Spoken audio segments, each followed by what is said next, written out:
আমি এইভাবে প্রত্যেক দিন নিজের সাথে কিছুটা সময় অতিবাহিত করি, সুচিন্তা করি, কারণ আমি এটা মনে করি যে আমার প্রতিদ্বন্দ্বী অন্য কেউ নয়, বরং আমি নিজেই। আর আমি চেষ্টা করি যে আমি যেন নিজেকে নিজের থেকে বেশি শ্রেষ্ঠ করে তুলতে পারি।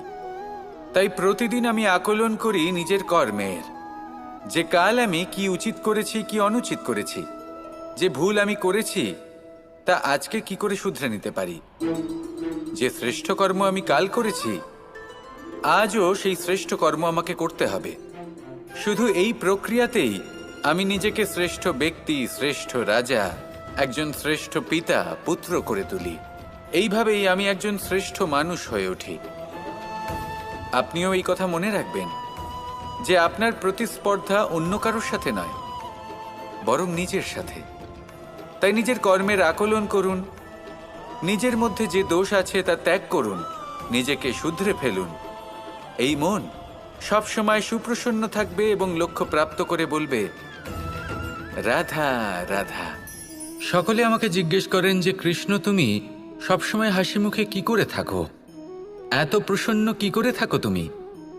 এই সমগ্র সংসারে চতুর্দিকে সমস্যা রয়েছে, দুঃখ রয়েছে, তাও হাসি মুখে কি করে থাকো? সত্যি কথাই বটে, এই সংসারে চারিদিকেই দুঃখ রয়েছে, প্রত্যেকের জীবনে সমস্যা রয়েছে। কৃষ্ণের জীবনে একটু বেশি সমস্যা রয়েছে, তাও আমি হাসতে থাকি।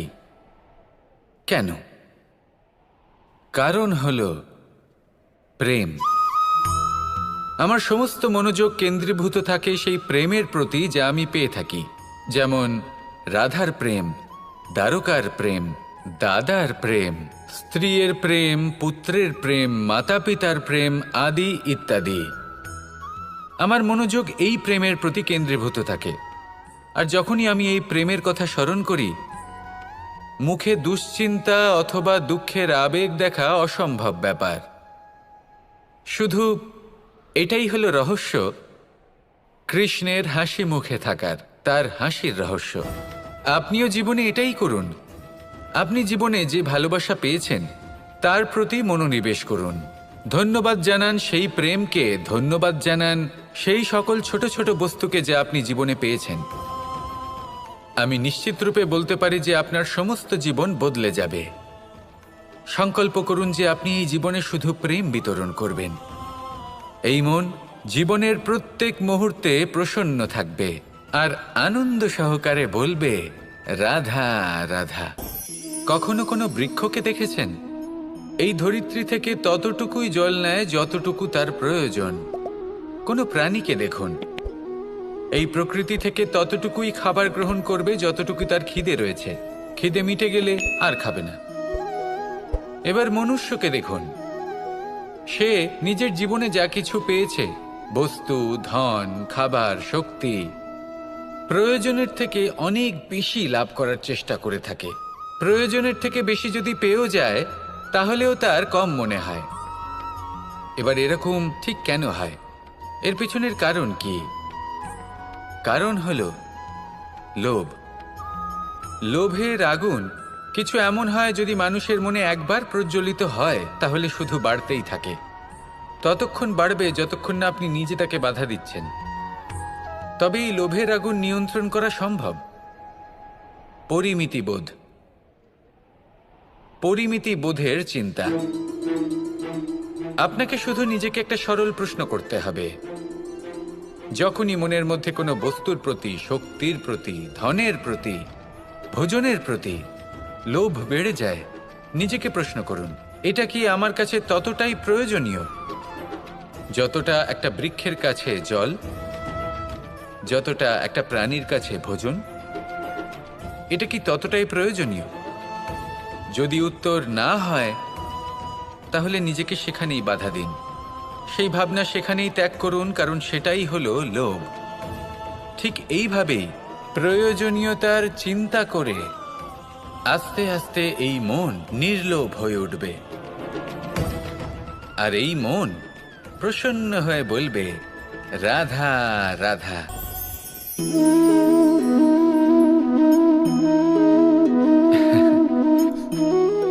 ঘুমের মধ্যে আমরা বিভিন্ন ধরনের স্বপ্ন দেখি, কিছু সুখের, কিছু দুঃখের, কিছু অত্যন্ত ভয়ানক।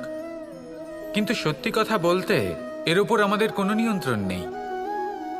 কিন্তু আমি এমনও কিছু ব্যক্তিকে দেখেছি যারা খোলা চোখে স্বপ্ন দেখেন এবং তা যাপন করেন। নিজেদের একটা আলাদা স্বপ্ন নগরী আছে ওনাদের, সেখানেই জীবনযাপন করেন। আসল বাস্তবটা কি তাতে ওনাদের কিছুই যায় আসে না। এমন কিছু মানুষ আছেন যাদের কাছে বিন্দুমাত্র জ্ঞান নেই, সে না হয় ঠিক আছে, কিন্তু জ্ঞান এমনভাবে প্রদান করবেন যে মনে হবে সংসারের সমস্ত জ্ঞান তাদের কাছেই রয়েছে। এমন কিছু মানুষ আছেন যারা ভালোবাসতে জানেন না, আর তাও আমি মেনে নিলাম, কিন্তু কথা এমনভাবে বলবেন তাতে মনে হবে যেন প্রেমের বিষয়ে সবকিছু শুধুমাত্র ইনিই জানেন। এবার আমি এমন কথা অবশ্যই বলছি না যে আপনি এরকম করেন, কিন্তু যদি কোনো ব্যক্তি এরকম করেন তাহলে তার এটা মাথায় রাখা উচিত যে সেই ব্যক্তি অন্য কারোর সাথে নয়, নিজের সাথে অনুচিত করছেন। কারণ এমন কাজ করে উনি নিজের দোষ, নিজের অপগুণ সংসারের কাছে নয়, নিজের কাছে লুকোচ্ছেন। আপনি যদি নিজেকে বুঝতে না পারেন, সম্পূর্ণরূপে নিজেকে আকলন না করেন, নিজের অপগুণ, নিজের দোষ পূর্ণরূপে না বুঝতে পারেন, তাহলে এটা কি করে বুঝবেন যে নিজেকে কিভাবে শুধরে নিতে হবে? আপনাকে নিজের সত্য স্বীকার করতেই হবে, তারপরেই আপনি নিজেকে পরিবর্তন করতে পারবেন। তাহলে স্বপ্নে নয়, বাস্তবে বাঁচুন, আনন্দে বাঁচুন, আর আমার সাথে ভালোবেসে বলুন রাধা রাধা। মানুষের জীবন দেখলে এতে সংকটও আসবে, বিপদও আসবে, অনেক সমস্যাও আসবে। কখনো কখনো এমন সময় আসবে যখন আমাদের আপনজনের থেকে সাহায্য চাইতে হয়। আমরা সাহায্য চাই আর তারা সাহায্য করেও দেন, আমাদের সংকট থেকে মুক্তও করে দেন। কিন্তু যখন এই সময় বদলে যায়, যখন সুখের সময় আমাদের জীবনে আসে, তখন আমাদের মনে একটা অহংবোধ জেগে ওঠে। মনে হয় উপকার আবার কি, সেই ব্যক্তি সাহায্য করেছিলেন তাতে কি, উনি তো নিজের কর্তব্য পালন করছিলেন। সেই ব্যক্তি আমাদের ধন দিয়েছিলেন যখন প্রয়োজন ছিল, তো আমরা সেই ধন তো ফিরিয়ে দিয়েছি, উপকার কিসের? এই ভাবনা অনুচিত। যদি কোনো ব্যক্তি আপনাকে সাহায্য করে থাকে যখন কেউ করেনি, যখন আপনার সবথেকে বেশি প্রয়োজন ছিল, সেই সাহায্য অমূল্য, আর সেটা উপকারী বটে। যদি কেউ উপকার করেন তাহলে বিনম্র চিত্তে ভালোবেসে আজীবন তার উপকারের প্রতি কৃতজ্ঞ থাকুন। কারণ সত্যি কথা বলতে এই সংসারে উপকার করার মতো ব্যক্তি খুব কম রয়েছেন, আর উপকারের কথা মনে রাখেন এমন কৃতজ্ঞ ব্যক্তি আরও কম। সেই জন্য জীবনে কৃতজ্ঞ থাকুন আর আমার সাথে ভালোবেসে বলুন রাধা রাধা। কথায় আছে অন্ধকারে প্রদীপ প্রজ্বলিত করলে চতুর্দিক আলোকিত হয়, কিন্তু যদি এই প্রদীপ আমি সূর্যের আলোর সম্মুখে সকালবেলায় প্রজ্বলিত করে রেখে দিই, তাহলে কি হবে? আপনি বলবেন যে এটা করে তো কোনো লাভই হলো না, সূর্যের প্রকাশের সামনে এই প্রদীপ আসলে কিছুই নয়। এবার এই চিন্তা ভাবনা প্রত্যেক দিন করতে হবে, আর একটা অমূল্য শিক্ষা পেতে হবে। মনে করুন যে আপনি মহাপুরুষের সামনে বসে আছেন, কোনো মহাজ্ঞানীর সামনে, তাহলে সেই ব্যক্তির সামনে নিজের জ্ঞানের প্রদীপ প্রজ্বলিত করবেন না, নীরব থাকুন, আর সেই ব্যক্তির সূর্যের প্রকাশের মতো জ্ঞান প্রাপ্ত করুন। যতটা পারবেন জ্ঞান লাভ করুন। যদি এমন কোনো সময়, এমন কোনো স্থানে আপনি আছেন যেখানে চতুর্দিক অন্ধকার, কারোর কাছেই জ্ঞান নেই, সেখানে নিজের জ্ঞানের প্রদীপ প্রজ্বলিত করুন। এমন করলে দুদিক থেকেই আপনার লাভ হবে, আপনার জ্ঞান প্রাপ্তিও হবে, আর জ্ঞানের সঠিক প্রয়োগও করতে পারবেন। আর এই মন প্রসন্ন হয়ে বলবে রাধা রাধা। আমি রাধাকে ভালোবাসি, আর এই কথাটা সমগ্র সংসার জানে।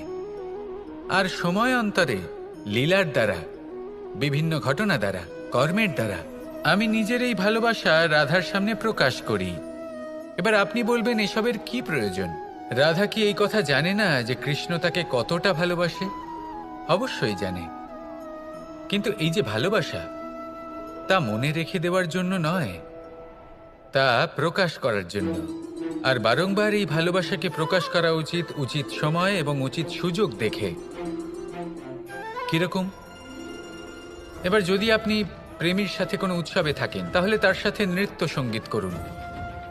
যদি ভিড়ের মাঝে থাকেন, তখন প্রেমীকে সম্মান করুন, একান্তে প্রসাধন করুন। দুঃখের সময় তার হাত ধরে থাকুন, সুখের সময় আলিঙ্গন করে রাখুন। এই প্রেম যত প্রকাশ করবেন, ততই এই প্রেমের বৃদ্ধি হবে। এই প্রেম আরো বেশি গভীর হবে, অটুট হবে। তাই এই প্রেমকে মনে নয়, আপনার জীবনে স্থান দিন। মন খুলে প্রকাশ করুন আর আমার সাথে ভালোবেসে বলুন, রাধা রাধা। এবার ধরুন আমাকে দ্বারকা থেকে হস্তিনাপুর যেতে হবে, আর পথে আমি প্রত্যেকটা এমন স্থানে দাঁড়াচ্ছি যেখানে আমার মন আপ্লুত করার মতো কোনো দৃশ্য দেখতে পাচ্ছি, বা কোনো ব্যক্তিকে দেখতে পাচ্ছি, বা কোনো প্রসঙ্গ দেখতে পাচ্ছি, বা কোনো নাটক দেখতে পাচ্ছি।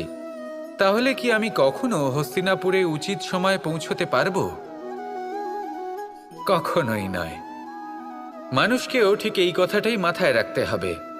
মানুষ মনের মধ্যে একটা লক্ষ্য স্থির করেন, সেই পথে অগ্রসর হয়ে পড়েন। এবার সেই পথে এগোতে এগোতে অনেক মানুষজন, অনেক ঘটনা, অনেক সমস্যা চলে আসে, যার ফলে তার মন বিচলিত হয়ে পড়ে। যদি মন বিচলিত হয়ে যায়, তাহলে লক্ষ্যের প্রতি কিভাবে একাগ্রচিত্ত হবেন? সেই জন্য অত্যন্ত আবশ্যক যে আপনি সময়ের সদ্ব্যবহার করুন সেই পথে চলার জন্য। সেই পথে সামনে এগোতে থাকুন, চোখ থাকবে শুধু লক্ষ্যের দিকে। যখনই আপনি বুঝবেন যে আপনি লক্ষ্যভ্রষ্ট হচ্ছেন, আবার সেই পথে নিজেকে টেনে আনুন। ঠিক এইভাবেই এগোতে থাকুন, সাফল্যের শিখরে গিয়ে পৌঁছন, আর সেখানে গিয়ে আনন্দের সাথে উচ্চ স্বরে বলুন, রাধা রাধা। কি অমূল্য, কি সুন্দর এই রত্ন! এবার ভেবে দেখুন, যদি আমি এই রত্নকে ব্যবহার করি আখরোট ভাঙার জন্য, তাহলে কি হবে? বা ভেবে দেখুন, এই রত্ন নিয়ে আমি যদি বন্ধুদের সাথে খেলা করতে শুরু করে দিই, তাহলে কি হবে? আপনি তো হাসবেন আমার ওপর। আপনি বলবেন, এত অমূল্য একটা রত্ন, এর দ্বারা কত দুঃখ দূর করা সম্ভব। এই মূল্যবান রত্নের আমি অপব্যবহার করছি। একদম ঠিক বলেছেন, আমি মেনে নিচ্ছি। মূল্যবান বস্তুর অপব্যবহার করা অনুচিত, কিন্তু আপনিও তো তাই করছেন, তাই না? ভেবে দেখুন, মানুষ এই সংসারের সর্বশ্রেষ্ঠ প্রাণী, আর মানুষের এই শরীর সব থেকে মূল্যবান রত্ন। এবার এর সাথে আপনি কি করছেন? অপব্যবহার করছেন না, নিজের স্বাস্থ্যের যত্ন নিচ্ছেন না, আপনি অনুচিত পথে চলছেন শুধুমাত্র ধন অর্জন করার জন্য, পাপ কাজ করছেন। কি না করছেন? এটা অপব্যবহার নয়? ভেবে দেখুন, আমরা এই মানব শরীরের সাথে কি করতে পারি। যদি এর আমরা সদ্ব্যবহার করি, তাহলে অনন্ত পুণ্য অর্জন করতে পারি, যার দ্বারা শুধুই নিজেকে নয়, বরং আমাদের আশেপাশের সকলকে সন্তোষ প্রদান করতে পারি। তাই সংকল্প নিন, এটাই যে মানব শরীরের আমি সদ্ব্যবহার করব, পুণ্যের পথে চলব, সকলের মঙ্গলের জন্য, সকলের প্রসন্নতার জন্য। এই কর্ম করুন, এই পথে চলতে থাকুন। এই মন সন্তোষ বোধের সাথে বলবে, রাধা রাধা। এই সংসারে আমি একজন কুশল সারথি হিসেবে প্রসিদ্ধ, কিন্তু এমনটা ঠিক কেন? কারণ আমি প্রত্যেকটা মুহূর্তে রথের নিয়ন্ত্রণ নিজের হাতে পূর্ণরূপে রাখি। যেই না রথ পথভ্রষ্ট হয়ে পড়ে, সেই মুহূর্তে তাকে সঠিক পথে নিয়ে আসি। শুধু সেই জন্য সবাই আমাকে কুশল সারথি বলেন। এবার আপনাকেও আপনার জীবনে কুশল সারথি হয়ে উঠতে হবে, অর্থাৎ আপনাকে রথ চালাতে হবে না, শুধু আবেগের উপর নিয়ন্ত্রণ রাখতে হবে। কখনো কখনো জীবনে এমন কাজ আসে যেখানে মন রসবোধ খুঁজে পায় না, তখন মন বারংবার সেই পথ থেকে সরে যায়, সেই পথ থেকে বিচলিত হয়ে মন অন্যদিকে চলে যায়। তখন আপনাকে আপনার মনের ওপর পূর্ণ নিয়ন্ত্রণ রাখতে হবে, তার রাশ নিজের হাতে পূর্ণরূপে ধরে রাখতে হবে। যেই না মন পথভ্রষ্ট হবে, তাকে পথে নিয়ে আসতে হবে, আবার পথ হারাবে, আবার পথে নিয়ে আসতে হবে। তাই মনে রাখবেন, যদি আপনি নিজের মনকে নিয়ন্ত্রণ করতে পারেন, নিজের জীবনকেও নিয়ন্ত্রণ করতে পারবেন। নিজের জীবনে কুশল সারথি হয়ে উঠুন, তাহলে মনোবাঞ্ছিত স্থানে এবং লক্ষ্যে পৌঁছতে পারবেন। আর তখন এই মন আর এই জীবন প্রসন্ন হয়ে বলবে, রাধা রাধা। একবার একটা শেয়াল বনে বিচরণ করছিল। ও একটা ছোট্ট শাবক দেখতে পেল। ও ভাবলো, আজ একেই আমি খাবার হিসেবে গ্রহণ করব। আশেপাশে দেখলো কেউ দেখছে না তো, কেউ ছিল না। আর সেই শাবকের ওপর আক্রমণ করলো, যা হলো একটা ঘোর অপরাধ। বনের নিয়ম অনুসারে আপনি কখনোই শাবকের ওপর আক্রমণ করতে পারেন না। তারপর এই খবরটা যখন রাজা সিংহ জানতে পারলেন, সভার আয়োজন করলেন। কিন্তু সেখানে শেয়াল বলল, আমি তো এরকম কিছু করিনি। কিন্তু যদি আপনি এরকম বলেন, কোনো প্রমাণ দিন, এর কোনো সাক্ষী আছে? তখন রাজা সিংহ পেঁচাকে ডেকে পাঠালেন, যে সেই মুহূর্তে বৃক্ষের শাখার ওপর বসেছিল। সে সব কিছু দেখেছিল। পেঁচা সব সত্যি কথা বলল, আর শেয়ালকে মৃত্যুদণ্ড দেয়া হলো। এবার এই কাহিনী আমি আপনাকে কেন শোনালাম? কারণ মানুষও কখনো কখনো এরকম কর্ম করেন যা শিয়াল করেছে। এটা ভাবেন, কেউ দেখছে না যখন, আমি অনুচিত কর্ম করতেই পারি। কিন্তু না, আপনি যাই করুন না কেন, কেউ না কেউ অবশ্যই তা দেখছে। কোনো ব্যক্তি না হলেও কোনো প্রাণী, না হলে কোনো যক্ষ বা দেব বা প্রেত। যদি এনারা কেউ না দেখেন, তাহলে ধরিত্রী মাতা দেখেন, যেখানে দাঁড়িয়ে আপনি সেই কর্ম করছেন, তাই না? তাই একটা কথা সবসময় মনে রাখবেন, কে দেখছেন কে দেখছেন না সেই বিষয়ে ভাবা ছেড়ে দিন। এটা খুব সহজ কথা। আপনি যদি উচিত কর্ম করেন, উচিত ফল পাবেন। যদি অনুচিত কর্ম করেন, তাহলে আপনি অনুচিত ফল অবশ্যই পাবেন।